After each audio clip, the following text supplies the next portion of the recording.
ਰਾਜ ਗਿੱਲ ਦੀ ਕਹਾਣੀ ਹੈ ਰਿਸ਼ਮ।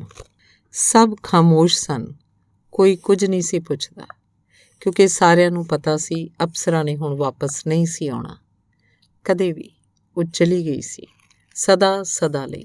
ਅਪਸਰਾ ਦੀ ਘਾਟ ਉਹਨਾਂ ਲਈ ਬੜੀ ਦੁਖਦਾਈ ਸੀ। ਇਹ ਸਪਸ਼ਟ ਸੀ ਉਹਨਾਂ ਦੀਆਂ ਅੱਖਾਂ 'ਚ ਝਲਕਦੀ ਪੀੜ ਤੋਂ, ਉਹਨਾਂ ਦੇ ਚਿਹਰਿਆਂ ਦੇ ਤਣਾਅ ਤੋਂ। ਉਹਨਾਂ ਨੂੰ ਇਸ ਦੁਖਾਂਤ ਵਿੱਚ ਰਣਜੀਤ ਨਾਲ ਬੜੀ ਘੱਟ ਹਮਦਰਦੀ ਸੀ, ਇਸ ਕਰਕੇ ਉਹਦੇ ਕੋਲੋਂ ਅੱਖ ਚੁਰਾ ਕੇ ਨਿਕਲ ਜਾਂਦੇ ਸਨ। ਉਹਨੂੰ ਕੁਝ ਪੁੱਛਦੇ ਨਹੀਂ ਸਨ।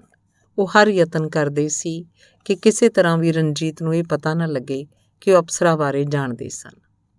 ਇਹ ਸੱਚ ਸੀ ਕਿ ਉਹ ਮਨੋਂ ਜਾਣਦੇ ਸਨ ਕਿ ਅਪਸਰਾ ਹੁਣ ਕਦੇ ਵਾਪਸ ਨਹੀਂ ਆਏਗੀ, ਪਰ ਉਹ ਮਰੀ ਨਹੀਂ ਸੀ। ਇਹ ਵੀ ਝੂਠ ਨਹੀਂ ਸੀ। ਇਹ ਸੱਚ ਸਿਰਫ ਰਣਜੀਤ ਜਾਣਦਾ ਸੀ, ਪਰ ਅਸਲ ਸੱਚ ਉਹਨੂੰ ਵੀ ਨਹੀਂ ਸੀ ਪਤਾ, ਕਿਉਂਕਿ ਅਪਸਰਾ ਦੇ ਲੋਪ ਹੋ ਜਾਣ ਤੋਂ ਮਗਰੋਂ ਰਣਜੀਤ ਨੇ ਸਿਰਫ ਉਹਦੀ ਆਵਾਜ਼ ਸੁਣੀ ਸੀ, ਉਹਨੂੰ ਵੇਖਿਆ ਨਹੀਂ ਸੀ। ਉਹ ਕਿੱਥੇ ਗਈ, ਕਿੱਦਾਂ ਗਈ, ਉਹਨੂੰ ਉੱਕਾ ਹੀ ਪਤਾ ਨਹੀਂ ਸੀ। ਪਰ ਉਹ ਘਟਨਾ ਯਾਦ ਕਰਕੇ ਅਜੇ ਵੀ ਉਹਦੀ ਰੂਹ ਕੰਬ ਜਾਂਦੀ ਸੀ। ਉਹਨੂੰ ਵਾਪਰੇ ਤੇ ਯਕੀਨ ਨਹੀਂ ਸੀ ਆਉਂਦਾ। ਇਹਦੇ ਬਾਰੇ ਉਹ ਕਿਸੇ ਨਾਲ ਜ਼ਿਕਰ ਵੀ ਨਹੀਂ ਸੀ ਕਰਦਾ। ਡਰਦਾ ਸੀ ਕੋਈ ਵੀ ਉਹਦੀ ਗੱਲ ਨਹੀਂ ਮੰਨੇਗਾ, ਸਗੋਂ ਉਹਨੂੰ ਪਾਗਲ ਸਮਝਣਗੇ। ਭਾਵੇਂ ਉਹ ਕੇਵਲ ਸੱਚ ਹੀ ਦੱਸਣਾ ਚਾਹੁੰਦਾ ਸੀ, ਪਰ ਇਹ ਸੱਚ ਉੱਦਾਂ ਦਾ ਹੀ ਸੀ ਜਿੱਦਾਂ ਦਾ ਵਰਤਮਾਨ ਦਾ ਸੱਚ ਹੁੰਦਾ ਹੈ। ਵਰਤਮਾਨ ਦਾ ਸੱਚ ਕਦੇ ਨਹੀਂ ਜਾਣਿਆ ਜਾ ਸਕਦਾ, ਕਿਉਂਕਿ ਇਹ ਸੱਚ ਜਾਣਨ ਤੋਂ ਪਹਿਲਾਂ ਹੀ ਭੂਤਕਾਲ ਹੋ ਜਾਂਦਾ ਹੈ। ਇਸ ਤਰ੍ਹਾਂ ਇਹ ਸੱਚ ਨਹੀਂ ਰਹਿੰਦਾ। ਅਸੀਂ ਸਿਰਫ ਭੂਤਕਾਲ ਜਾਂ ਭਵਿੱਖ 'ਚ ਜਿਉਂਦੇ ਹਾਂ। ਵਰਤਮਾਨ ਵਿੱਚ ਤਾਂ ਅਸੀਂ ਕੇਵਲ ਹੁੰਦੇ ਹਾਂ, ਜਿਉਂਦੇ ਨਹੀਂ। ਆਦਮੀ ਨੂੰ ਸਦਾ ਭਵਿੱਖ ਵੱਲ ਤੱਕਣਾ ਚਾਹੀਦਾ ਹੈ, ਕਿਉਂਕਿ ਭਵਿੱਖ ਆਦਮੀ ਦੀ ਹੋਂਦ ਦੀ ਨੀਂਹ ਹੈ। ਭੂਤਕਾਲ ਵੱਲ ਕਦੇ ਧਿਆਨ ਨਹੀਂ ਦੇਣਾ ਚਾਹੀਦਾ। ਇਹ ਸਦਾ ਦੁੱਖ, ਗਮ ਤੇ ਉਦਾਸੀ ਦਿੰਦਾ ਹੈ, ਭਾਵੇਂ ਕਿੰਨਾ ਹੀ ਚੰਗਾ ਬੀਤਿਆ ਕਿਉਂ ਨਾ ਹੋਵੇ। ਸਾਡੀ ਕਹਾਣੀ ਵੀ ਭੂਤਕਾਲ ਦੇ ਪੇਟ ਪੈ ਗਈ ਹੈ। ਇਹਨੂੰ ਭੁੱਲ ਜਾਣਾ ਹੀ ਚੰਗਾ ਹੈ। ਮੈਂ ਇਹਨੂੰ ਭੁੱਲਣ ਵਿੱਚ ਤੁਹਾਡੀ ਮਦਦ ਕਰਾਂਗੀ। ਇਹ ਅਪਸਰਾ ਦੀ ਆਵਾਜ਼ ਸੀ। ਆਪ ਨਹੀਂ ਸੀ ਦਿਸ ਰਹੀ, ਪਰ ਇੰਝ ਜਾਪਦਾ ਸੀ ਜਿਵੇਂ ਉਹ ਉਹਦੇ ਸਾਹਮਣੇ ਖਲੋਤੀ ਉਹਦੇ ਨਾਲ ਗੱਲਾਂ ਕਰ ਰਹੀ ਹੋਵੇ। ਫਿਰ ਇੱਕਦਮ ਚੁੱਪਚਾਪ ਇੱਕ ਸਨਾਟਾ ਵੰਗਾਰਦਾ, ਉਕਸਾਉਂਦਾ, ਹਰ ਚੀਜ਼ ਨੂੰ ਤੋੜ ਫੋੜ ਦੇਣ ਲਈ, ਤਬਾਹੀ ਮਚਾਉਣ ਲਈ, ਭੂਤਕਾਲ ਤੇ ਭਵਿੱਖ ਦਾ ਵੀ ਨਾਸ ਕਰਨ ਲਈ। ਉਹ ਰਣਜੀਤ ਦੀ ਆਖਰੀ ਸ਼ਾਮ ਸੀ ਅਪਸਰਾ ਦੇ ਨਾਲ, ਨਹੀਂ, ਅਪਸਰਾ ਦੀ ਆਵਾਜ਼ ਨਾਲ। ਇਸ ਤੋਂ ਵੱਧ ਉਹਨੂੰ ਕੁਝ ਯਾਦ ਨਹੀਂ ਸੀ, ਇੱਥੋਂ ਤੱਕ ਕਿ ਅਪਸਰਾ ਨਾਲ ਬਿਤਾਏ ਪਿਛਲੇ 8 ਮਹੀਨੇ, 2 ਵਿਆਹ ਤੋਂ ਪਹਿਲਾਂ ਦੇ ਤੇ 6 ਬਾਅਦ ਦੇ 8 ਮਹੀਨੇ, ਜਿਹੜੇ ਜਜ਼ਬਾਤਾਂ, ਵਲਵਲਿਆਂ, ਰੰਗ ਰਲੀਆਂ, ਖੁਸ਼ੀ ਤੇ ਖਰੂਦਾਂ ਤੇ ਪਾਰਟੀਆਂ, ਨਾਚਾਂ ਨਾਲ ਭਰੇ ਹੋਏ ਸਨ। ਉਹ ਵੀ ਭੁੱਲਦੇ ਜਾ ਰਹੇ ਸਨ। ਕੁਝ ਮਾੜਾ ਮਾੜਾ ਯਾਦ ਸੀ, ਪਰ ਉਹ ਵੀ ਇੰਨਾ ਧੁੰਦਲਾ ਕਿ ਮੰਨਿਆ ਨਾ ਮੰਨਿਆ ਇੱਕ ਬਰਾਬਰ ਸੀ। ਸੋਚਦਾ ਸੀ ਪਰ ਗੁੱਥੀ ਸੁਲਝਦੀ ਨਹੀਂ ਸੀ। ਇਹ ਕੋਈ ਕੌਤਕ ਸੀ ਜਾਂ ਸੁਪਨਾ, ਇਹਦਾ ਵੀ ਉਹ ਫੈਸਲਾ ਨਹੀਂ ਸੀ ਕਰ ਪਾ ਰਿਹਾ। ਹਾਂ, ਇੱਕ ਆਸਰਾ ਜ਼ਰੂਰ ਉਹਨੂੰ ਦਿਸਦਾ ਸੀ, ਇਸ ਸਾਰੇ ਹੋਏ ਨੂੰ ਸਮਝਣ ਦਾ। ਉਹ ਸੀ ਪ੍ਰੋਫੈਸਰ ਸਾਹਿਬ, ਅਪਸਰਾ ਦੇ ਪਿਤਾ। ਉਹੀ ਰਣਜੀਤ ਨੂੰ ਇਸ ਸਾਰੇ ਕਿੱਸੇ ਬਾਰੇ ਕੁਝ ਦੱਸ ਸਕਦੇ ਸਨ। ਉਹਨੇ ਮਨ ਬਣਾਇਆ ਸੀ ਕਿ ਇੱਕ ਦਿਨ ਉਹ ਪ੍ਰੋਫੈਸਰ ਸਾਹਿਬ ਕੋਲ ਜ਼ਰੂਰ ਜਾਏਗਾ, ਪਰ ਉਹ ਜਾ ਨਾ ਸਕਿਆ। ਗੱਲ ਕਿਸੇ ਨਾ ਕਿਸੇ ਬਹਾਨੇ ਟਲਦੀ ਰਹੀ, ਹਾਲਾਂਕਿ ਕਿਸੇ ਵੀ ਬਹਾਨੇ 'ਚ ਜਾਨ ਨਹੀਂ ਸੀ। ਕੋਈ ਗੈਬੀ ਤਾਕਤ ਉਹਨੂੰ ਪ੍ਰੋਫੈਸਰ ਸਾਹਿਬ ਕੋਲੇ ਜਾਣ ਤੋਂ ਰੋਕ ਦਿੰਦੀ ਸੀ। ਕਿਉਂ? ਉਹ ਇਸ ਸਵਾਲ ਬਾਰੇ ਸੋਚਦਾ ਵੀ ਨਹੀਂ ਸੀ, ਜਦੋਂ ਕਿ ਇਹ ਜਾਣਕਾਰੀ ਉਹਦੇ ਹਲਕਾਨ ਜ਼ਿੰਦਗੀ ਲਈ ਬੜੀ ਜ਼ਰੂਰੀ ਸੀ। ਲੋਕ ਉਹਦੇ 'ਤੇ ਤਰਸ ਖਾਂਦੇ ਸਨ, ਪਰ ਉਹਦੇ ਨਾਲ ਹਮਦਰਦੀ ਨਹੀਂ ਸਨ ਕਰਦੇ। ਉਹਦੀ ਹੱਡ-ਬੀਤੀ ਜਾਣਨ ਦੀ ਇੱਛਾ ਵੀ ਪ੍ਰਗਟ ਨਹੀਂ ਸਨ ਕਰਦੇ। ਉਹ ਕੇਵਲ ਇੰਨਾ ਜਾਣਦੇ ਸਨ ਕਿ ਰਣਜੀਤ ਤੇ ਅਪਸਰਾ ਸਿੱਕਮ ਗਏ ਸਨ, ਕੰਚਨਜੰਗਾ ਪਰਬਤ ਦੀ ਸੈਰ ਲਈ। ਉਹਦੀ ਟੀਸੀ ਸਰ ਕਰਨ ਲਈ ਨਹੀਂ, ਆਪਣੀ ਜਵਾਨੀ ਦੀ ਦੀਵਾਨਗੀ ਨੂੰ ਫਤਿਹ ਕਰਨ ਲਈ। ਇੱਕ ਕਲਪਨਾ ਦੀ ਧੂਰ ਨਾਲ, ਕਿਸੇ ਰੋਮਾਂਟਿਕ ਜਜ਼ਬੇ ਤਹਿਤ, ਇੱਕ ਮੁਹਿੰਮ ਦੇ ਤੌਰ 'ਤੇ। ਇਸ ਮੁਹਿੰਮ ਦੀ ਰਣਜੀਤ ਦੇ ਦੋਸਤਾਂ ਨੂੰ ਬੜੀ ਈਰਖਾ ਸੀ, ਪਰ ਰਣਜੀਤ ਪੈਸੇ ਵਾਲਾ ਸੀ, ਆਪਣਾ ਹਰ ਕਿਸਮ ਦਾ ਸ਼ੌਕ ਪੂਰਾ ਕਰ ਸਕਦਾ ਸੀ, ਪਰ ਉਹ ਸਧਾਰਨ ਨੌਕਰੀ ਪੇਸ਼ਾ ਲੋਕ ਇਹ ਨਹੀਂ ਸਨ ਕਰ ਸਕਦੇ। ਕੰਚਨਜੰਗਾ ਦੇ ਦਰਸ਼ਨਾਂ ਦੀ ਲੋਕਾਂ ਨੂੰ ਬੜੀ ਲੋੜ ਸੀ, ਖਾਸ ਕਰਕੇ ਪੂਰਨਮਾਸ਼ੀ ਦੀ ਰਾਤ ਨੂੰ। ਪਰ ਕੋਈ ਹੀ ਪੂਰਨਮਾਸ਼ੀ ਹੁੰਦੀ ਸੀ ਜਿਸ ਰਾਤ ਕੰਚਨਜੰਗਾ ਨੇ ਧੁੰਦ ਦਾ ਘੁੰਡ ਨਹੀਂ ਸੀ ਕੱਢਿਆ ਹੁੰਦਾ। ਕਹਿੰਦੇ ਨੇ ਕਿ ਬੜੇ ਖੁਸ਼ਕਿਸਮਤ ਲੋਕ ਹੁੰਦੇ ਨੇ ਉਹ, ਜਿਹੜੇ ਪੂਰਨਮਾਸ਼ੀ ਦੀ ਰਾਤ ਨੂੰ ਇਸ ਸੰਗਮਰਮਰ ਦੀ ਸਿੱਲੀ ਵਰਗੀ ਪਰਬਤ ਦੇ ਦਰਸ਼ਨ ਕਰ ਸਕਣ। ਰਣਜੀਤ ਅਤੇ ਅਪਸਰਾ ਨੂੰ ਉਹਨਾਂ ਦੀ ਇਸ ਰੋਮਾਂਟਿਕ ਮੁਹਿੰਮ 'ਤੇ ਦੋਸਤਾਂ ਤੇ ਗੈਰਾਂ ਵੀ ਰਲ ਕੇ ਵਿਦਾ ਕੀਤਾ ਸੀ। ਫਿਰ ਰਣਜੀਤ ਵਾਪਸ ਆ ਗਿਆ, ਟੁੱਟਿਆ, ਥੱਕਿਆ, ਗਮਗੀਨ, ਇਕੱਲਾ। ਪਰ ਕਿਸੇ ਨੂੰ ਉਹਨੂੰ ਕੁਛ ਨਾ ਪੁੱਛਿਆ। ਸਭ ਜਾਣਦੇ ਸਨ ਕਿ ਅਪਸਰਾ ਉਹਦੇ ਨਾਲੋਂ ਸਦਾ ਲਈ ਵਿਛੜ ਗਈ ਹੈ। ਇਹਦੀ ਉਹਨਾਂ ਨੂੰ ਕੋਈ ਖਬਰ ਨਹੀਂ ਸੀ ਮਿਲੀ, ਪਰ ਅੰਦਰੋਂ ਅੰਦਰ ਉਹ ਜਾਣ ਗਏ ਸਨ, ਭਾਵੇਂ ਉਹ ਦੱਸ ਨਹੀਂ ਸਨ ਸਕਦੇ ਕਿ ਕਿੱਦਾਂ, ਕਿਉਂ। ਸੱਚ ਤੇ ਇਹ ਸੀ ਕਿ ਅਪਸਰਾ ਤੇ ਰਣਜੀਤ ਦੀ ਵਿਦਾਇਗੀ ਦੇ ਸਮੇਂ ਉਹ ਸਾਰੇ ਜਾਣ ਗਏ ਸਨ ਕਿ ਇਹ ਉਹਨਾਂ ਦੀ ਅਪਸਰਾ ਨਾਲ ਅੰਤਿਮ ਮਿਲਣੀ ਹੈ। ਉਹ ਬਿਮਾਰ ਨਹੀਂ ਸੀ, ਲਾਪਰਵਾਹ ਨਹੀਂ ਸੀ। ਉਹਦੇ ਬਾਰੇ ਇਹੋ ਜਿਹੀ ਗੱਲ ਸੋਚਣਾ ਵੀ ਪਾਪ ਸੀ, ਪਰ ਇਹ ਅਨੁਭਵ ਸਾਰਿਆਂ ਨੂੰ ਹੋਇਆ ਸੀ ਅਤੇ ਕੋਈ ਵੀ ਇਸ ਅਨੁਭਵ ਬਾਰੇ ਬਹਿਸ ਨਹੀਂ ਸੀ ਕਰਨਾ ਚਾਹੁੰਦਾ, ਕਿਉਂਕਿ ਕੁਛ ਅਨੁਭਵ ਅਤੇ ਭਾਵ ਇਹੋ ਜਿਹੇ ਹੁੰਦੇ ਨੇ ਜੋ ਮੰਨੇ ਤੇ ਜਾਂਦੇ ਨੇ ਪਰ ਸਪਸ਼ਟ ਨਹੀਂ ਕੀਤੇ ਜਾ ਸਕਦੇ। ਪ੍ਰੋਫੈਸਰ ਸਾਹਿਬ ਵੀ ਰਣਜੀਤ ਨੂੰ ਨਹੀਂ ਸਨ ਮਿਲੇ, ਨਾ ਅਫਸੋਸ ਲਈ, ਨਾ ਪੁੱਛਗਿੱਛ ਲਈ, ਨਾ ਹੀ ਉਹਨਾਂ ਦੇ ਚਿਹਰੇ 'ਤੇ ਕੋਈ ਗਮ, ਦੁੱਖ, ਦਰਦ, ਪੀੜ ਦਾ ਪਰਛਾਵਾਂ ਸੀ। ਸਗੋਂ ਪਹਿਲਾਂ ਨਾਲੋਂ ਕਿਤੇ ਵੱਧ ਆਪਣੇ ਕੰਮ 'ਚ ਸਰਗਰਮ ਤੇ ਰੁੱਝੇ ਹੋਏ ਲੱਗਦੇ ਸਨ। ਆਮ ਤੌਰ 'ਤੇ ਪ੍ਰੋਫੈਸਰ ਸਾਹਿਬ ਬੜੇ ਸ਼ਾਂਤ, ਅਟੰਕ ਤੇ ਸਹਿਜ ਸੁਭਾਅ ਦੇ ਸਨ।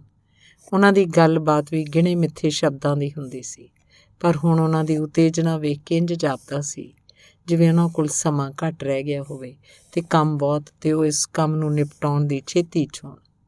ਉਹ ਕੋਈ ਖੋਜ ਕਰ ਰਹੇ ਸਨ, ਕਿਤਾਬ ਲਿਖ ਰਹੇ ਸਨ, ਜਾਂ ਕਿਸੇ ਭਰਮ ਜਾਂ ਦਾਅਵੇ ਨੂੰ ਝੂਠਾ ਜਾਂ ਸੱਚਾ ਸਾਬਤ ਕਰਨ ਦਾ ਯਤਨ ਕਰ ਰਹੇ ਸਨ। ਕਿਸੇ ਨੂੰ ਪਤਾ ਨਹੀਂ ਸੀ, ਕਿਉਂਕਿ ਉਹਨਾਂ ਨੂੰ ਗੱਲੀਂ ਲਾਉਣਾ ਬੜਾ ਔਖਾ ਸੀ। ਕੇਵਲ ਇੱਕ ਵਿਸ਼ੇ 'ਤੇ ਉਹ ਗੱਲ ਕਰਨ ਨੂੰ ਤਿਆਰ ਸਨ, ਅਤੇ ਉਹ ਸੀ ਇਸ ਦੁਨੀਆ ਦੇ ਬਰਾਬਰ ਦੀਆਂ ਦੂਜੀਆਂ ਦੁਨੀਆਵਾਂ। ਸਵਰਗ ਨਰਕ ਨਹੀਂ, ਇਹੋ ਜਿਹੀਆਂ ਹੀ ਦੁਨੀਆਵਾਂ, ਅਤੇ ਉਹਨਾਂ ਦਾ ਵਿਸ਼ਵਾਸ ਸੀ ਕਿ ਹਰ ਇੱਕ ਦੁਨੀਆ ਵਿੱਚੋਂ ਉੱਥੋਂ ਦੇ ਵਾਸੀ ਕਿਸੇ ਦੂਸਰੀ ਦੁਨੀਆ 'ਚ ਜਾ ਸਕਦਾ ਸੀ ਜੇ ਉਹ ਦੋਵਾਂ ਵਿਚਲੀ ਬਾਰੀ ਜਾਂ ਦਰਵਾਜ਼ਾ ਲੱਭ ਲਏ। ਵਾਪਸ ਵੀ ਆ ਸਕਦਾ ਸੀ। ਇਸੇ ਕਾਰਨ ਹੀ ਸਭ ਪ੍ਰੋਫੈਸਰ ਸਾਹਿਬ ਨੂੰ ਖਬਤੀ ਸਮਝਦੇ ਸਨ। ਇਹੀ ਵਜ੍ਹਾ ਸੀ ਕਿ ਏਡੀ ਵੱਡੀ ਸੱਟ, ਭਾਵ ਆਪਣੀ ਇਕਲੌਤੀ ਬੱਚੀ ਦੇ ਗਮ ਦੇ ਬਾਵਜੂਦ ਵੀ ਉਹਨਾਂ ਦੇ ਵਤੀਰੇ 'ਚ ਕੋਈ ਫਰਕ ਨਾ ਆਉਣ 'ਤੇ ਕਿਸੇ ਨੂੰ ਬੁਰਾ ਮਹਿਸੂਸ ਨਹੀਂ ਸੀ ਹੋਇਆ।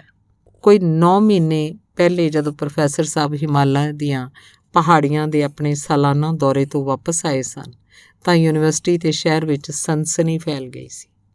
ਉਹਨਾਂ ਦੇ ਨਾਲ ਉਹਨਾਂ ਦੀ ਜਵਾਨ ਧੀ ਵੀ ਵਾਪਸ ਆਈ ਸੀ। ਜਵਾਨ ਧੀ ਦਾ ਹੋਣਾ ਇੰਨਾ ਖੇਜ ਨਹੀਂ ਸੀ ਜਿੰਨਾ ਕਿ ਉਹਦੀ ਸੁੰਦਰਤਾ ਦਾ, ਉਹਦੀ ਖੂਬਸੂਰਤੀ ਦਾ ਬਿਆਨ ਕੋਈ ਕਵੀ ਵੀ ਨਹੀਂ ਸੀ ਕਰ ਸਕਦਾ, ਕਿਉਂਕਿ ਉਹ ਇਸ ਧਰਤੀ ਦੀ ਲੱਗਦੀ ਹੀ ਨਹੀਂ ਸੀ। ਉਹ ਤਾਂ ਸਿੱਧੀ ਸਵਰਗ ਵਿੱਚੋਂ ਆਈ ਲੱਗਦੀ ਸੀ। ਉਹਦੀਆਂ ਅੱਖਾਂ ਵਿਚਲੀ ਮਿਕਨਾਤੀਸੀ ਚਮਕ, ਉਹਦੀ ਚਮੜੀ ਦੇ ਥੱਲੇ ਬਿਜਲੀ ਦੇ ਜਲਦੇ ਲਾਟੂ ਦੀ ਆਬ, ਇੱਕ ਪੱਥਰ ਦਿਲ ਇਨਸਾਨ ਨੂੰ ਵੀ ਮੋਹ ਲੈਣ ਵਾਲੇ ਸਨ। ਉਹਦੀ ਆਵਾਜ਼ ਇਲਾਹੀ ਸੀ। ਸੰਗੀਤ ਵੀ ਉਹਦੇ ਸਾਹਮਣੇ ਸਿਰ ਨਿਭਾਉਂਦਾ ਸੀ। ਜਦੋਂ ਬੋਲਦੀ ਸੀ ਤੇ ਆਸੇ-ਪਾਸੇ ਦਾ ਹਰ ਆਦਮੀ ਚੁੱਪ ਦੀ ਕੀਲ ਵਿੱਚ ਆ ਜਾਂਦਾ ਸੀ। ਜਦੋਂ ਚੱਲਦੀ ਸੀ ਤਾਂ ਇਹ ਦੱਸਣਾ ਮੁਸ਼ਕਿਲ ਹੋ ਜਾਂਦਾ ਸੀ ਕਿ ਉਹ ਤੁਰ ਰਹੀ ਸੀ, ਤਰ ਰਹੀ ਸੀ ਜਾਂ ਉੱਡ ਰਹੀ ਸੀ। ਹਵਾ 'ਚ ਮਸਤ ਉੱਡੇ ਜਾ ਰਹੇ ਅੱਖ ਕੱਕੜੀ ਦੇ ਫੰਬੇ ਦਾ ਪ੍ਰਭਾਵ ਪੈਂਦਾ ਸੀ। ਉਹ ਸੁਰਮਾ, ਬਿੰਦੀ, ਪਾਊਡਰ ਕੁਝ ਨਹੀਂ ਸੀ ਵਰਤਦੀ, ਪਰ ਹਰ ਪਲ ਇੱਦਾਂ ਜਾਪਦੀ ਸੀ ਜਿਵੇਂ ਸਿੱਧੀ ਕਿਸੇ ਸ਼ਿੰਗਾਰ ਕੇਂਦਰ ਵਿੱਚੋਂ ਆ ਰਹੀ ਹੋਵੇ। ਉਹਦੇ ਕੱਪੜਿਆਂ ਦੀ ਕਾਟ ਕਿਸੇ ਭਵਿੱਖ ਦੇ ਫੈਸ਼ਨ ਨੂੰ ਵੰਗਾਰ ਸੀ। ਦੁਨੀਆ ਭਰ ਦੇ ਫੈਸ਼ਨ ਕਾਰੀਗਰ ਉਹਦੇ ਕੋਲੋਂ ਸਬਕ ਲੈ ਸਕਦੇ ਸਨ। ਉਂਝ ਤੇ ਉਹ ਕੱਪੜਿਆਂ ਤੋਂ ਬਿਨਾਂ ਵੀ ਫੱਬੀ ਲੱਗਦੀ। ਉਹਦੇ ਆਉਣ ਤੋਂ ਬਾਅਦ ਤੇ ਪ੍ਰੋਫੈਸਰ ਸਾਹਿਬ ਦਾ ਘਰ ਮੇਲਾ ਬਣ ਗਿਆ। ਸਵੇਰ ਤੋਂ ਲੱਗ ਕੇ ਸ਼ਾਮ ਤੱਕ ਜਿਸ ਘਰ 'ਚ ਕੋਈ ਟਾਵਾਂ-ਟਾਵਾਂ ਹੀ ਆਉਂਦਾ ਸੀ, ਉੱਥੇ ਹੁਣ ਭੀੜ ਲੱਗੀ ਰਹਿੰਦੀ। ਕੀ ਵਿਦਿਆਰਥੀ, ਕੀ ਅਧਿਆਪਕ, ਬਾਹਰ ਦੇ ਉੱਪਰੇ ਤੇ ਗੈਰ ਲੋਕ, ਇੱਥੋਂ ਤੱਕ ਕਿ ਰਾਹ ਜਾਂਦੇ ਮੁਸਾਫਰ ਵੀ ਪ੍ਰੋਫੈਸਰ ਦੇ ਘਰ ਅੱਗੇ ਰੁਕ ਜਾਂਦੇ ਉਸ ਹੂਰ ਦੇ ਦਰਸ਼ਨਾਂ ਲਈ। ਥੋੜ੍ਹੇ ਦਿਨਾਂ 'ਚ ਹੀ ਅਖਬਾਰੀ ਤੇ ਫੈਸ਼ਨ ਫੋਟੋਗ੍ਰਾਫਰਾਂ ਨੇ ਘਰ ਨੂੰ ਘੇਰ ਲਿਆ। ਪ੍ਰੋਫੈਸਰ ਸਾਹਿਬ ਦੀ ਧੀ ਤਮਾਸ਼ਾ ਬਣ ਗਈ। ਲੋਕਾਂ ਦਾ ਦਿਲ ਪਰਚਾਵਾ ਹੋ ਗਈ ਸੀ ਅਤੇ ਲੋਕ ਉਹਦੇ ਲਈ ਦਿਲ ਪਰਚਾਵਾ ਬਣ ਗਏ ਸਨ। ਉਹ ਸਾਰਾ ਦਿਨ ਘਰੋਂ ਅੰਦਰ ਬਾਹਰ ਚਲੀ ਰਹਿੰਦੀ। ਕਈ ਵਾਰ ਕੋਠੀ ਦੇ ਫਾਟਕ ਤੱਕ ਵੀ ਜਾਂਦੀ ਤਾਂ ਜੋ ਜਿਹੜੇ ਡਰਦੇ ਅੰਦਰ ਨਹੀਂ ਸਨ ਆ ਸਕਦੇ ਉਹ ਨਿਰਾਸ਼ ਵਾਪਸ ਨਾ ਚਲੇ ਜਾਣ।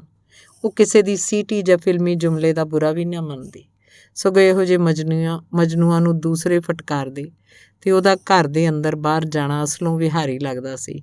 ਉਹਦੇ 'ਚ ਕੋਈ ਉਚੇਚ ਨਹੀਂ ਸੀ ਜਾਪਦਾ। ਪਰ ਪ੍ਰੋਫੈਸਰ ਸਾਹਿਬ ਤੰਗ ਹੋਣ ਲੱਗੇ। ਉਹਨੂੰ ਆਪਣੇ ਨਾਲ ਦਿੱਲੀ ਲਿਆਉਣ 'ਤੇ ਪਛਤਾਉਣ ਲੱਗੇ। ਮਜਨੂਆਂ ਦੀ ਭੀੜ ਕਰਕੇ ਨਹੀਂ, ਉਹ ਆਪਣੇ ਕਾਰ ਵਿਹਾਰ 'ਚ ਵਿਘਨ ਪੈਣ ਕਰਕੇ ਉਹ ਸਮੇਂ ਦੇ ਬੜੇ ਪਾਬੰਦ ਸਨ। ਫਿਰ ਉਹਨਾਂ ਨੂੰ ਆਪਣੇ ਕੰਮ ਲਈ ਸ਼ਾਂਤ ਅਤੇ ਖਾਮੋਸ਼ ਵਾਤਾਵਰਨ ਚਾਹੀਦਾ ਸੀ ਅਤੇ ਦੋਵੇਂ ਹੁਣ ਖੁੱਸਦੇ ਜਾ ਰਹੇ ਸਨ। ਉਹਨਾਂ ਨੂੰ ਨਾਸ਼ਤੇ, ਖਾਣੇ ਜਾਂ ਚਾਹ ਲਈ ਅਫਸਰਾਂ ਦਾ ਇੰਤਜ਼ਾਰ ਕਰਨਾ ਵੀ ਅੱਖਰਨ ਲੱਗਾ। ਹਰ ਵਾਰ ਬਾਵਰਚੀ ਨੂੰ ਅਫਸਰਾਂ ਨੂੰ ਦੱਸਣਾ ਪੈਂਦਾ ਸੀ ਕਿ ਪ੍ਰੋਫੈਸਰ ਸਾਹਿਬ ਉਹਦੀ ਉਡੀਕ ਕਰ ਰਹੇ ਨੇ, ਪਰ ਅਫਸਰਾਂ ਦੀ ਸ਼ਰਮਿੰਦਗੀ ਦੀ ਲਾਜ ਅੱਗੇ ਪ੍ਰੋਫੈਸਰ ਸਾਹਿਬ ਦੀ ਕੋਈ ਨਾ ਚੱਲਦੀ। ਪਰ ਇਹਦੇ ਤੋਂ ਪਹਿਲੇ ਕਿ ਪ੍ਰੋਫੈਸਰ ਸਾਹਿਬ ਦਾ ਸਬਰ ਟੁੱਟ ਜਾਂਦਾ, ਇਹ ਝਮੇਲਾ ਵੀ ਖਤਮ ਹੋ ਗਿਆ। ਇੱਕ ਦਿਨ ਉਹਨਾਂ ਦਾ ਸਭ ਤੋਂ ਚਹੇਤਾ ਵਿਦਿਆਰਥੀ ਰਣਜੀਤ, ਜਿਹੜਾ ਹੁਣ ਦਿੱਲੀ ਦੇ 2-3 ਉੱਘੇ ਅਮੀਰਾਂ 'ਚ ਗਿਣਿਆ ਜਾਂਦਾ ਸੀ, ਭਾਵੇਂ ਉਹ ਅਜੇ 25-26 ਸਾਲ ਦਾ ਹੀ ਸੀ, ਪ੍ਰੋਫੈਸਰ ਸਾਹਿਬ ਨੂੰ ਆਮ ਵਾਂਗ ਦੁਆ ਸਲਾਮ ਕਰਨ ਆ ਗਿਆ। ਉਹਨੇ ਪ੍ਰੋਫੈਸਰ ਸਾਹਿਬ ਦੀ ਬਿਪਤਾ ਜਾਣ ਲਈ ਤੇ ਉਹਨੂੰ ਹੱਲ ਕਰਨ ਦਾ ਬੀੜਾ ਚੁੱਕਿਆ। ਬਿਨਾਂ ਪ੍ਰੋਫੈਸਰ ਸਾਹਿਬ ਨੂੰ ਦੱਸਿਆ ਅਗਲੇ ਦਿਨ ਰਣਜੀਤ ਸਵੇਰੇ ਆਪਣੀ ਜਹਾਜ਼ ਵਰਗੀ ਵੱਡੀ ਗੱਡੀ ਮਰਸਡੀਜ਼ ਲੈ ਅਫਸਰਾਂ ਨੂੰ ਸ਼ਹਿਰ ਵਿਖਾਉਣ ਲਈ ਲੈਣ ਆ ਗਿਆ ਤਾਂ ਪ੍ਰੋਫੈਸਰ ਸਾਹਿਬ ਦੇ ਨਿੰਮੇ ਜਿਹੇ ਹਾਸੇ ਵਿੱਚ ਬੁਝਾਰਤ ਵੀ ਸ਼ਾਮਲ ਸੀ। ਉਹ ਜਾਣਦੇ ਸਨ ਕਿ ਤੀਰ ਠੀਕ ਨਿਸ਼ਾਨੇ 'ਤੇ ਵੱਜਾ। ਰਣਜੀਤ ਤੇ ਅਫਸਰਾਂ ਦਾ ਰੋਮਾਂਸ ਵਾਵ ਰੋਲਿਆਂ ਤੋਂ ਵੀ ਵੱਧ ਕੇ ਤੂਫਾਨੀ ਸੀ। ਸ਼ਹਿਰ ਦੇ ਹਰ ਹੋਟਲ, ਕਲੱਬ, ਪਾਰਟੀ 'ਚੋਂ ਜਾਂਦੇ ਸਨ। ਜਿੱਥੇ ਵੀ ਜਾਂਦੇ ਸਨ, ਅਫਸਰਾਂ ਦੀ ਸੁੰਦਰਤਾ ਲੋਕਾਂ ਨੂੰ ਚਕਾਚੌਂਧ ਕਰ ਦਿੰਦੀ, ਉਹਨਾਂ ਦੇ ਹੋਸ਼ ਗੁਆ ਦਿੰਦੀ। ਕੋਈ ਹੌਕਾ ਭਰਦਾ, ਕੋਈ ਸਾਹ ਲੈਣਾ ਭੁੱਲ ਜਾਂਦਾ। ਕਿਸੇ ਦੇ ਹੱਥ ਵਿੱਚ ਫੜੀ ਗਰਾਹੀ ਫੜੀ ਦੀ ਫੜੀ ਰਹਿ ਜਾਂਦੀ, ਕਿਸੇ ਦੀਆਂ ਅੱਖਾਂ ਟੱਡੀਆਂ ਰਹਿ ਜਾਂਦੀਆਂ। ਬੈਂਡ ਵਾਲੇ ਇੱਕਦਮ ਰੁਕ ਜਾਂਦੇ, ਕਿੰਨੇ ਬਹਿਰਿਆਂ ਦੇ ਹੱਥੋਂ ਭਾਂਡੇ ਡਿੱਗ ਜਾਂਦੇ। ਤੀਵੀਆਂ ਜਿਹੜੀਆਂ ਆਪਣੀ ਥਾਂ 'ਤੇ ਬੇਹੱਦ ਸੁੰਦਰ ਸਨ, ਆਪਣੇ ਮਰਦਾਂ ਜਾਂ ਸਾਥੀਆਂ ਨੂੰ ਅਫਸਰਾਂ ਦੇ ਨਾਲ ਅੱਖਾਂ ਦੀ ਤਾਰ ਰਾਹੀਂ ਜੁੜੇ ਵੇਖ ਕੇ ਵਿਗੜਦੀਆਂ ਨਹੀਂ ਸਨ। ਮਨ ਹੀ ਮਨ 'ਚੋਂ ਆਪ ਉਸ ਸੁੰਦਰਤਾ ਦੀ ਮੂਰਤੀ ਦੀ ਪ੍ਰਸ਼ੰਸਾ ਕਰਦੀਆਂ ਸਨ, ਜੋ ਕਿ ਆਮ ਔਰਤ ਦੇ ਵਿਚਾਰ ਦੇ ਉਲਟ ਸੀ। ਉਹਨਾਂ 'ਤੇ ਵੀ ਅਫਸਰਾਂ ਦੀ ਸੁੰਦਰਤਾ ਦਾ ਜਾਦੂ ਉਨਾ ਹੀ ਹਾਵੀ ਸੀ ਜਿੰਨਾ ਕਿ ਉਹਨਾਂ ਦੇ ਮਰਦਾਂ 'ਤੇ। ਇੱਕ ਦਿਨ ਉਹ ਤਾਜ ਹੋਟਲ 'ਚ ਗਏ, ਹੋਟਲ ਦੇ ਕੁਦਰਤ ਢਾਬੇ ਵਿੱਚ। ਉੱਥੇ ਇੱਕ ਕੁੜੀ ਜਿਹੜੀ ਲੰਮੀ, ਪਤਲੀ ਤੇ ਅਸਲੀ ਥਾਵਾਂ 'ਤੇ ਪੂਰੀ ਭਰੀ ਇੱਕ ਓਨੇ ਹੀ ਸੁੰਦਰ ਗੱਭਰੂ ਨਾਲ ਬੈਠੀ ਸੀ। ਜਦ ਰਣਜੀਤ ਤੇ ਅਫਸਰਾਂ ਅੰਦਰ ਆਏ ਤੇ ਆਮ ਵਾਂਗ ਉਹਨਾਂ ਨੂੰ ਸਭ ਤੋਂ ਉਚੇਚੇ ਥਾਂ 'ਤੇ ਬਿਠਾਇਆ ਗਿਆ। ਉਹ ਉੱਠੀ ਤੇ ਉਹਨਾਂ ਕੋਲ ਆ ਗਈ। ਬਿਨਾਂ ਕੁਝ ਕਹੇ ਤੇ ਦੁਆ ਸਲਾਮ ਨਮਸਤੇ ਕੀਤੀ, ਉਹਨੇ ਅਫਸਰਾਂ ਦੇ ਮੂੰਹ 'ਤੇ ਆਪਣੀਆਂ ਉਂਗਲਾਂ ਫੇਰੀਆਂ। ਉਹਨੂੰ ਅਫਸਰਾਂ ਦੇ ਅਸਲੀ ਹੋਣ ਦਾ ਯਕੀਨ ਆ ਗਿਆ। ਜਦੋਂ ਆਪਣੀ ਮੇਜ਼ ਵੱਲ ਵਾਪਸ ਮੁੜੀ ਤਾਂ ਉਹਦੇ ਆਪਣੇ ਮੂੰਹ 'ਤੇ ਵੀ ਅਫਸਰਾਂ ਦੀ ਸੁੰਦਰਤਾ ਦਾ ਤੇਜ਼ ਝਲਕ ਰਿਹਾ ਸੀ। ਰਣਜੀਤ ਲੱਕੇ ਕਬੂਤਰ ਵਾਂਗ ਫੁੱਲ ਰਿਹਾ ਸੀ। ਹੋਟਲਾਂ, ਪਾਰਟੀਆਂ, ਕਲੱਬਾਂ ਦੇ ਚੱਕਰਾਂ ਤੋਂ ਅਫਸਰਾਂ ਦਾ ਜੀ ਰੱਜ ਗਿਆ। ਉਹਨੇ ਆਪਣੀ ਇੱਛਾ ਦੱਸੀ। ਰਣਜੀਤ ਮੰਨ ਗਿਆ, ਪਰ ਥੋੜ੍ਹਾ ਜਿਹਾ ਪਰੇਸ਼ਾਨ ਹੋ ਗਿਆ। ਤੈਨੂੰ ਇਹਨਾਂ ਬੇਲਿਆਂ, ਕੁੰਜਾਂ, ਰੱਕੜਾਂ ਵਿੱਚ ਆ ਕੇ ਕੀ ਮਿਲਦਾ? ਜਦ ਵਧੀਆ ਤੋਂ ਵਧੀਆ ਹੋਟਲ, ਕਲੱਬਾਂ ਜਾਣ ਨੂੰ ਹੋਣ, ਉੱਥੇ ਕੀ ਖਾਸ ਗੱਲ ਹੈ? ਲੋਕ ਜਿਹੜੇ ਤੇਰੀ ਪੂਜਾ ਕਰਦੇ ਨੇ, ਕੀ ਤੁਸੀਂ ਉਹ ਚਾਹੁੰਦੇ ਹੋ? ਉਹ ਅਫਸਰਾਂ ਦੇ ਸਵਾਲ 'ਤੇ ਹੈਰਾਨ ਹੋ ਗਿਆ, ਪਰ ਝੱਟ ਹੀ ਸੰਭਲ ਗਿਆ। ਅੱਪੂ, ਤੂੰ ਮੇਰੇ ਨਾਲ ਵਾਅਦਾ ਕਰ ਰਹੀ ਹੈ। ਤੈਨੂੰ ਪਤਾ ਹੈ ਮੈਨੂੰ ਤੇਰੇ ਤੋਂ ਛੁੱਟ ਕੁਛ ਨਹੀਂ ਚੰਗਾ ਲੱਗਦਾ, ਪਰ ਲੋਕਾਂ ਦੀ ਉਸ ਭੀੜ ਵਿੱਚ ਜਿੱਥੇ ਹਰ ਸਮੇਂ ਕੋਈ ਨਾ ਕੋਈ ਆ ਜਾਂਦਾ ਹੈ, ਇਹ ਕਿਸ ਤਰ੍ਹਾਂ ਸੰਭਵ ਹੈ? ਭਾਵ, ਮੈਂ ਤੁਹਾਨੂੰ ਉਹਨਾਂ ਥਾਵਾਂ 'ਤੇ ਲਿਆਉਂਦੀ ਹਾਂ ਜਿੱਥੇ ਅਸੀਂ ਹੀ ਹੁੰਦੇ ਹਾਂ, ਹੋਰ ਕੋਈ ਨਹੀਂ। ਪਰ ਇਹ ਕੋਈ ਗੱਲ ਨਾ ਬਣੀ। ਅਸੀਂ ਘਰ ਵੀ ਤਾਂ ਇਕੱਲੇ ਹੋ ਸਕਦੇ ਹਾਂ, ਪਰ ਬਾਹਰ ਅਸੀਂ ਕੁਦਰਤ ਦੇ ਨੇੜੇ ਵੀ ਹੁੰਦੇ ਹਾਂ। ਉਹ ਇਹਦਾ ਕੋਈ ਜਵਾਬ ਨਾ ਦੇ ਸਕਿਆ।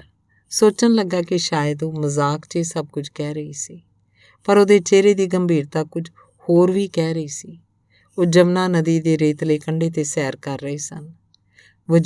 ਵਜ਼ੀਰਾਬਾਦ ਪੁਲ ਤੋਂ ਕੋਈ 1 ਕਿਲੋਮੀਟਰ ਉੱਤੇ ਉਹ ਹੌਲੀ ਪਾਣੀ 'ਚ ਆ ਗਏ ਸਨ। ਗਿੱਟੇ ਪਾਣੀ ਬੜਾ ਹੀ ਚੰਗਾ ਲੱਗ ਰਿਹਾ ਸੀ, ਪਰ ਰਣਜੀਤ ਅੰਦਰੋਂ ਅੰਦਰ ਭਖ ਰਿਹਾ ਸੀ। ਉਹਦੀ ਦੁਨੀਆ ਨਹੀਂ ਸੀ। ਉਹਦੀ ਦੁਨੀਆ ਤੇ ਡਿਸਕੋ, ਤੇਜ਼ ਤੇ ਰੰਗੀਨ ਰੌਸ਼ਨੀਆਂ ਤੇ ਵਿਸ਼ਾਲ ਪਾਰਟੀਆਂ ਦੀ ਦੁਨੀਆ ਸੀ। ਉਹ ਇਹ ਸੋਚ ਹੀ ਰਿਹਾ ਸੀ ਕਿ ਜਦ ਅਫਸਰਾਂ ਨੇ ਉਹਦੀ ਬਾਂਹ ਫੜੀ, ਉਹਦੇ ਵੱਲ ਮੁੜਿਆ, ਥੋੜ੍ਹਾ ਜਿਹਾ ਔਖਾ। ਬੇਸਬਰੀ ਫਾਹੀ ਹੁੰਦੀ ਹੈ, ਅਫਸਰਾ ਬੋਲੀ। ਉਹ ਕਿੱਦਾਂ? ਬੰਦੇ ਨੂੰ ਡੇਗਦੀ ਹੈ। ਪਤਾ ਨਹੀਂ ਕੀ ਕਹੀ ਜਾਂਦੀ ਹੈ, ਹਕੀਕਤ, ਸੱਚ। ਉਹ ਚੁੱਪ ਹੋ ਗਿਆ। ਉਹਨੇ ਅਫਸਰਾਂ ਕੋਲੋਂ ਕਦੇ ਕੋਈ ਬਹਿਸ ਨਹੀਂ ਸੀ ਜਿੱਤੀ, ਭਾਵੇਂ ਉਹ ਵੱਡੇ ਵਪਾਰੀਆਂ ਨੂੰ ਮਾਤ ਪਾ ਦਿੰਦਾ ਸੀ। ਅਤੇ ਜਦੋਂ ਕਦੇ ਉਹ ਹਾਰ ਵੀ ਮੰਨਦੀ ਸੀ, ਉਹ ਜਾਣਦਾ ਸੀ ਕਿ ਅਸਲ 'ਚ ਉਹ ਜਿੱਤੀ ਹੈ। ਇਹਦਾ ਉਹਨੂੰ ਬੜਾ ਹਿਰਖ ਸੀ। ਉਹਨੂੰ ਇਹ ਜੰਗਲਾਂ ਦੀ ਸੈਰ ਅਖਰਨ ਲੱਗੀ ਸੀ। ਚਲੋ ਕਾਰ ਤੱਕ ਦੌੜੀਏ, ਵੇਖਦੇ ਹਾਂ ਕੌਣ ਜਿੱਤਦਾ, ਅਫਸਰਾਂ ਨੇ ਅਚਨਚੇਤ ਕਿਹਾ। ਪਰ ਇਹਦੇ ਤੋਂ ਪਹਿਲਾਂ ਕਿ ਉਹ ਕੁਝ ਕਹਿੰਦਾ, ਅਫਸਰਾਂ ਦੌੜ ਪਈ ਸੀ। ਉਹਨੂੰ ਵੀ ਦੌੜਨਾ ਪਿਆ, ਮਜਬੂਰਨ, ਪਰ ਅਗਲੇ ਪਲ ਹੀ ਉਹਦੇ 'ਚ ਮੁਕਾਬਲੇ ਦੀ ਚੇਤਨਾ ਜਾਗ ਉੱਠੀ। ਉਹ ਅਫਸਰਾਂ ਤੋਂ ਅੱਗੇ ਲੰਘ ਗਿਆ, ਕਾਰ ਕੋਲ ਪਹਿਲੇ ਪਹੁੰਚ ਗਿਆ। ਦੌੜ ਜਿੱਤ ਲਈ। ਬਸ ਦੌੜ ਮੈਂ ਹੀ ਜਿੱਤੀ ਨਾ? ਨਹੀਂ, ਮੈਂ ਜਿੱਤੀ ਹੈ, ਅਪਸਰਾ ਬੋਲੀ। ਵਾਹ, ਕੀ ਕਹਿਣੇ ਤੇਰੇ। ਆਇਆ ਪਹਿਲੇ ਮੈਂ, ਦੌੜ ਤੂੰ ਜਿੱਤੀ। ਇਸ ਕਰਕੇ ਕਿ ਮੈਂ ਤੁਸੀਂ ਹੋ। ਫਿਰ ਹਾਰਿਆ ਕੌਣ? ਕੋਈ ਵੀ ਨਾ। ਪਰ ਬੜੀ ਸਿੱਧੀ ਜੀ ਗੱਲ ਹੈ। ਮੈਂ ਪਿੱਛੇ ਸੀ ਭੂਤਕਾਲ, ਤੁਸੀਂ ਅੱਗੇ ਸੀ ਭਵਿੱਖ, ਤੇ ਤੂੰ ਹੁਣ ਕਿੱਥੇ ਹੈ? ਵਰਤਮਾਨ। ਠੀਕ ਹੈ, ਉਹਨੇ ਕਿਹਾ ਤੇ ਅਪਸਰਾ ਨੂੰ ਜੱਫੀ 'ਚ ਲੈ ਕੇ ਚੁੰਮ ਲਿਆ। ਨਦੀ ਦੀ ਹਵਾ ਉਹਨਾਂ ਲਈ ਸੋਲੇ ਗਾ ਰਹੀ ਸੀ। ਉਹਨਾਂ ਨੇ ਵਿਆਹ ਸ਼ਿਵ ਮੰਦਰ 'ਚ ਕੀਤਾ, ਬੜਾ ਸਿੱਧਾ ਸਾਦਾ ਤੇ ਸਧਾਰਨ। ਇਹ ਅਪਸਰਾ ਦੀ ਖਾਹਿਸ਼ ਸੀ। ਉਹਨੇ ਪੰਡਤ ਨੂੰ ਸਮਝਾ ਦਿੱਤਾ ਸੀ, ਕੋਈ ਦੇਖ ਦਿਖਾਵਾ ਨਹੀਂ, ਕੋਈ ਪ੍ਰਾਹੁਣੇ ਨਹੀਂ, ਸਿਰਫ ਪ੍ਰੋਫੈਸਰ ਸਾਹਿਬ ਤੇ ਉਹ ਦੋਵੇਂ।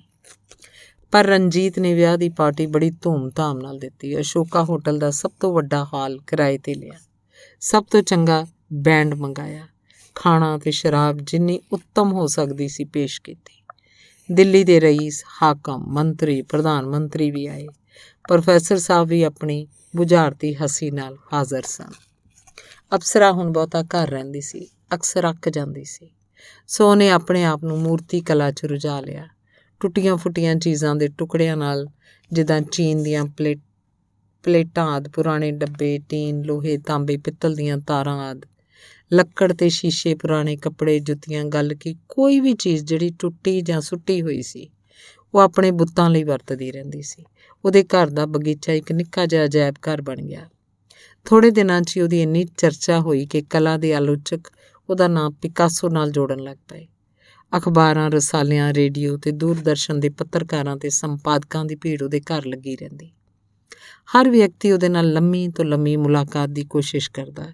ਇਸ ਤਾਂਘ ਵਿੱਚ ਉਹਦੀ ਕਲਾ ਨਾਲੋਂ ਸੁੰਦਰਤਾ ਤੇ ਸ਼ਖਸੀਅਤ ਦਾ ਬਹੁਤ ਹੱਥ ਸੀ। ਪਰ ਉਹਨੂੰ ਇਹ ਬੁਰਾ ਨਹੀਂ ਸੀ ਲੱਗਦਾ। ਉਹ ਆਪਣਾ ਕੰਮ ਵੀ ਕਰੀ ਜਾਂਦੀ ਤੇ ਸਵਾਲਾਂ ਦੇ ਜਵਾਬ ਵੀ ਦੇਈ ਜਾਂਦੀ। ਵਿਹਲੀਆਂ ਗੱਲਾਂ ਵੀ ਸੁਣਦੀ ਰਹਿੰਦੀ, ਕਦੇ ਮੱਥੇ ਵੱਟ ਨਾ ਪਾਉਂਦੀ। ਸਦਾ ਹੱਸਦੀ ਰਹਿੰਦੀ ਤੇ ਆਏ ਗਏ ਦੀ ਚਾਹ ਪਾਣੀ ਨਾਲ ਸੇਵਾ ਵੀ ਕਰਦੀ। ਨੌਕਰ ਸਾਰਾ ਦਿਨ ਰਸੋਈ ਤੋਂ ਬਗੀਚੇ ਤੱਕ ਭੱਜਦੇ ਰਹਿੰਦੇ। ਉਹਦੀ ਸ਼ਖਸੀਅਤ ਦਾ ਕੁਝ ਇਹੋ ਜਿਹਾ ਪ੍ਰਭਾਵ ਸੀ ਕਿ ਉਹ ਵੀ ਤੰਗ ਨਾ ਪੈਂਦੇ, ਭਾਵੇਂ ਸਾਰਾ ਦਿਨ ਉਹਨਾਂ ਨੂੰ ਆਰਾਮ ਨਾਲ ਇੱਕ ਪਲ ਵੀ ਨਸੀਬ ਨਾ ਹੁੰਦੀ। ਹੁਣ ਉਹਦੀ ਸ਼ੋਹਰਤ ਅੰਤਰਰਾਸ਼ਟਰੀ ਹੋ ਗਈ ਸੀ। ਹਰ ਅਖਬਾਰ ਰਸਾਲੇ 'ਚ ਉਹਦੇ ਬਾਰੇ ਲੇਖ ਸਨ। ਉਹਦੀਆਂ ਤੇ ਉਹਦੀ ਕਲਾ ਦੀਆਂ ਤਸਵੀਰਾਂ ਸਨ। ਹਰ ਦੇਸ਼ ਦੇ ਦੂਰਦਰਸ਼ਨ 'ਤੇ ਉਹਦੀਆਂ ਮੁਲਾਕਾਤਾਂ ਦਾ ਪ੍ਰੋਗਰਾਮ ਹੁੰਦਾ। ਰੇਡੀਓ ਵਾਲੇ ਉਹਦੇ ਦੀਵਾਨੇ ਸਨ, ਪਰ ਉਹ ਇਸ ਸਭ ਤੋਂ ਅਟੰਕ ਸੀ। ਕਦੇ ਕੁਝ ਵੇਖਦੀ, ਸੁਣਦੀ ਜਾਂ ਪੜ੍ਹਦੀ ਨਹੀਂ ਸੀ, ਆਪਣੇ ਆਪ ਵਿੱਚ ਰੁੱਝੀ ਤੇ ਖੁਸ਼ ਰਹਿੰਦੀ। ਰਣਜੀਤ ਪਹਿਲੇ ਤੇ ਉਹਦੀ ਸ਼ੋਹਰਤ 'ਤੇ ਮਾਣ ਕਰਦਾ ਰਿਹਾ, ਰੱਜ ਕੇ। ਫਿਰ ਛੇਤੀ ਉਹਨੂੰ ਲੱਗਾ ਕਿ ਉਹ ਇੱਕ ਪਾਸੇ ਧੱਕਿਆ ਗਿਆ ਹੈ, ਅਣਡਿੱਠਾ ਹੁੰਦਾ ਜਾਂਦਾ ਹੈ। ਫਿਰ ਉਹਨੂੰ ਜਾਪਣ ਲੱਗਾ ਕਿ ਅਪਸਰਾ ਦਾ ਧਿਆਨ ਉਹਦੇ ਵਿੱਚ ਨਹੀਂ, ਕੇਵਲ ਆਪਣੀ ਕਲਾ ਤੇ ਆਪਣੇ ਚਾਹਵਾਨ ਤੇ ਦਰਸ਼ਕਾਂ ਵਿੱਚ ਹੈ। ਹਾਲਾਂਕਿ ਉਹ ਕੋਈ ਮੁਲਾਕਾਤ ਜਾਂ ਤਸਵੀਰ ਛਾਪਣ ਦੀ ਇਜਾਜ਼ਤ ਨਹੀਂ ਸੀ ਦਿੰਦੀ, ਤੇ ਜੇ ਉਹਦੇ ਵਿੱਚ ਰਣਜੀਤ ਸ਼ਾਮਲ ਨਾ ਹੁੰਦਾ। ਇਹ ਸੋਚ ਕੇ ਰਣਜੀਤ ਦਾ ਗੁੱਸਾ ਤੇ ਅਸ਼ਾਂਤੀ ਠੰਡੀ ਪੈ ਜਾਂਦੀ ਸੀ, ਕਿਉਂਕਿ ਅਪਸਰਾ ਕਰਕੇ ਉਹਦੀ ਆਪਣੀ ਇੰਨੀ ਚਰਚਾ ਹੋ ਰਹੀ ਸੀ ਜਿੰਨੀ ਕਿ ਉਹਦੀ ਰਈਸਾਂ ਦੇ ਬਾਦਸ਼ਾਹ ਹੋਣ 'ਤੇ ਵੀ ਨਹੀਂ ਸੀ ਹੋਈ। ਪਰ ਹੁਣ ਉਹਦੀ ਗ੍ਰਸਥ ਜੀਵਨ ਵਿੱਚ ਕੁਝ ਸੂਲਾਂ ਆ ਗਈਆਂ ਸਨ। ਜਿੱਦਾਂ ਮਾਰਗ ਰਸਾਲੇ ਦਾ ਮੁੱਖ ਆਲੋਚਕ ਫਲੇਰੀਓ, ਉਹ ਹਰ ਦਿਨ ਪੂਰਾ ਵਕਤ ਅਪਸਰਾਂ ਦੇ ਪਿੱਛੇ ਪਿੱਛੇ ਰਹਿੰਦਾ, ਭੱਜ ਭੱਜ ਕੇ ਉਹਨੂੰ ਲੋੜੀਂਦੀਆਂ ਚੀਜ਼ਾਂ ਫੜਾਉਂਦਾ, ਉਹਦੇ ਇੱਕ ਇੱਕ ਇਸ਼ਾਰੇ 'ਤੇ ਨੱਚਦਾ ਫਿਰਦਾ, ਉਹਨੂੰ ਕੰਮ ਕਰਦੀ ਨੂੰ ਇੰਝ ਟਿਕਟਿਕੀ ਲਾ ਕੇ ਵੇਖਦਾ ਰਹਿੰਦਾ ਜਿਵੇਂ ਸਮਾਧੀ 'ਚ ਬੈਠਾ ਹੋਏ। ਰਣਜੀਤ ਨੂੰ ਸ਼ੱਕ ਹੋਣ ਲੱਗਾ ਕਿ ਅਪਸਰਾ ਉਹਨੂੰ ਇਸ ਸਭ ਲਈ ਜਾਣ ਕੇ ਉਤਸਾਉਂਦੀ ਸੀ। ਫਿਰ ਫਲੇਰੀਓ ਦੇ ਰੰਗ ਰੂਪ, ਚਾਲ ਢਾਲ 'ਚ ਚੋਖਾ ਰਾਂਝੇ ਦਾ ਰੂਪ ਸੀ। ਆਪੂ ਮੈਨੂੰ ਇਹ ਜੋਕਰ ਫਲੇਰੀਓ ਉੱਕਾ ਚੰਗਾ ਨਹੀਂ ਲੱਗਦਾ, ਇੱਕ ਦਿਨ ਰਣਜੀਤ ਨੇ ਅਪਸਰਾ ਨੂੰ ਕਹਿ ਹੀ ਦਿੱਤਾ। ਕਿਉਂ? ਉਹਦਾ ਕੀ ਕਸੂਰ ਹੈ?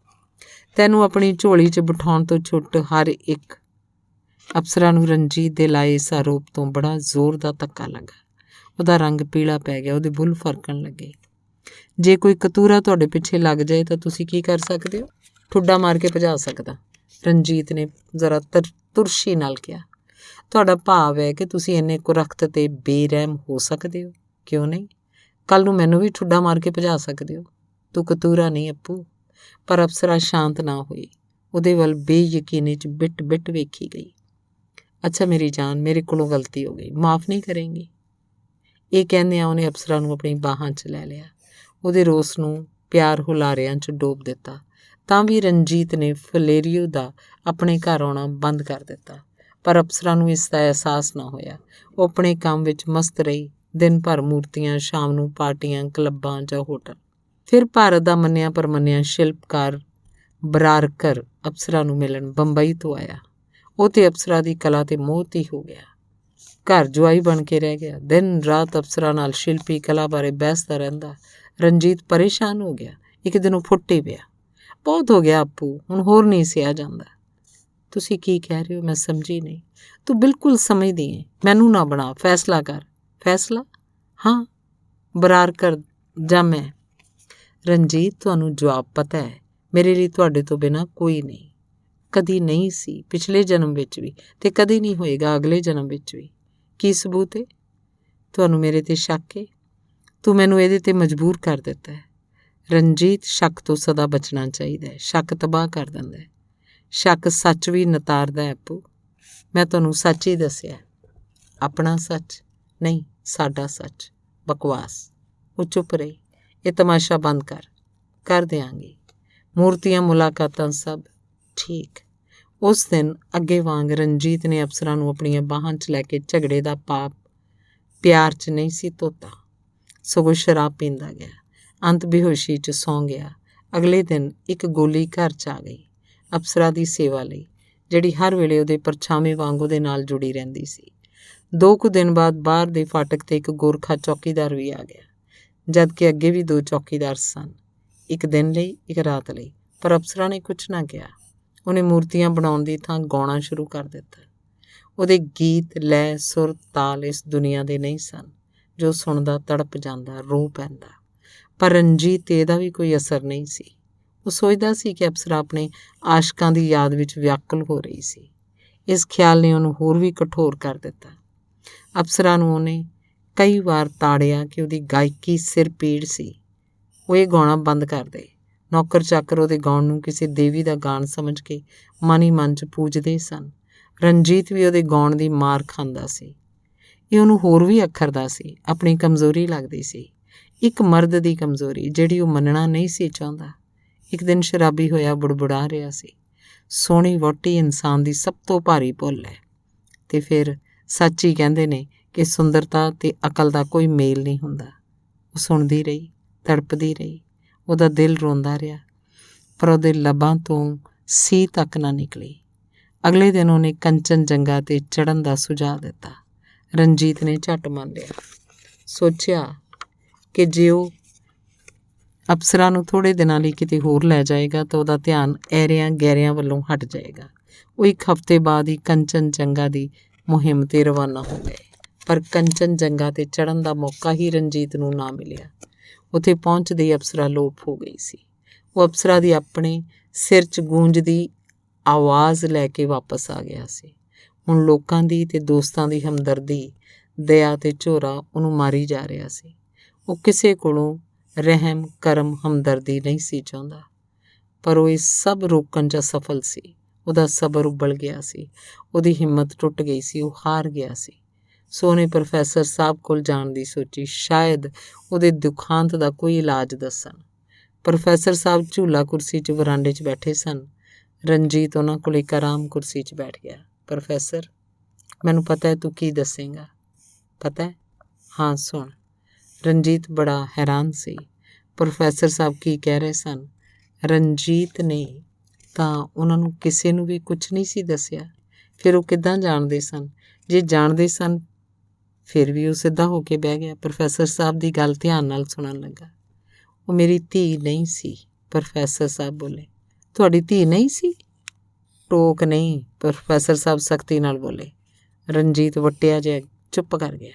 ਉਹ ਮੇਰੀ ਕੁਟੀਆ ਵਿੱਚ, ਜੋ ਕੰਚਨਜੰਗਾ ਵਿੱਚ ਹੈ, ਇੱਕ ਪੂਰਨਮਾਸ਼ੀ ਦੀ ਰਾਤ ਨੂੰ ਆਈ ਸੀ, ਤੇ ਪੂਰਨਮਾਸ਼ੀ ਦੀ ਰਾਤ ਨੂੰ ਹੀ ਉਹ ਗਾਇਬ ਹੋ ਗਈ। ਜਾਣਦਾ ਹਾਂ, ਜਾਣਦਾ, ਪ੍ਰੋਫੈਸਰ ਸਾਹਿਬ ਤਾੜਦੇ ਹੋਏ ਬੋਲੇ। ਰਣਜੀਤ ਫਿਰ ਚੁੱਪ ਹੋ ਗਿਆ। ਮੈਂ ਉਹਨੂੰ ਆਪਣੀ ਕੁਟੀਆ 'ਚ ਆਉਂਦੀ ਨੂੰ ਗੌਰ ਨਾਲ ਵੇਖਿਆ ਸੀ। ਮੈਨੂੰ ਲੱਗਾ ਸੀ ਕਿ ਉਹ ਤੁਰ ਕੇ ਅੰਦਰ ਨਹੀਂ ਸੀ ਆਈ, ਚੰਦ ਦੀ ਇੱਕ ਕਿਰਨ 'ਤੇ ਸਵਾਰ ਹੋ ਕੇ ਆਈ ਸੀ। ਉਹਨੇ ਕੋਈ ਕੱਪੜਾ ਨਹੀਂ ਸੀ ਪਹਿਨ ਰੱਖਿਆ, ਫਿਰ ਵੀ ਉਹਦਾ ਨੰਗੇਜ ਨਹੀਂ ਸੀ ਦਿਖ ਰਿਹਾ। ਤੁਸੀਂ ਜਾਣਦੇ ਹੋ ਮੈਂ ਕੌਣ ਹਾਂ? ਉਹਨੇ ਆਪਣੀ ਰੇਸ਼ਮੀ ਆਵਾਜ਼ 'ਚ ਪੁੱਛਿਆ। ਨਹੀਂ, ਪਰ ਉਸ ਰਾਤ ਕੁਝ ਹੋਏਗਾ, ਇਹ ਫੁਰਨਾ ਮੇਰੇ ਮਨ 'ਚ ਜ਼ਰੂਰ ਆਇਆ ਸੀ। ਕੀ ਹੋਏਗਾ ਮੈਂ ਨਹੀਂ ਸੀ ਜਾਣਦਾ। ਉਹਨੇ ਮੈਨੂੰ ਆਪਣੀ ਗੱਲ ਦੱਸੀ। ਫਿਰ ਉਹ ਮੇਰੇ ਨਾਲ ਹੀ ਇੱਥੇ ਆ ਗਈ। ਪ੍ਰੋਫੈਸਰ ਸਾਹਿਬ ਜ਼ਰਾ ਕੁ ਰੁਕੇ ਤੇ ਫਿਰ ਕਹਿਣ ਲੱਗੇ, ਉਹ ਰਾਹੇਲਾ ਸੀ, ਚੰਦਰਮਾ ਦੀ ਧੀ। ਉਹਨੂੰ ਇੱਕ ਬੰਦੇ ਨਾਲ ਇਸ਼ਕ ਹੋ ਗਿਆ ਸੀ। ਉਹਦੇ ਨਾਲ ਧਰਤੀ 'ਤੇ ਮਨੁੱਖੀ ਜੀਵਨ ਬਿਤਾਉਣਾ ਚਾਹੁੰਦੀ ਸੀ, ਪਰ ਦੇਵ ਲੋਕ ਉਹਦੇ ਖਿਲਾਫ ਸਨ ਅਤੇ ਉਹਨਾਂ ਦੀ ਮਰਜ਼ੀ ਦੇ ਖਿਲਾਫ ਕੁਝ ਨਹੀਂ ਸੀ ਕਰ ਸਕਦੀ।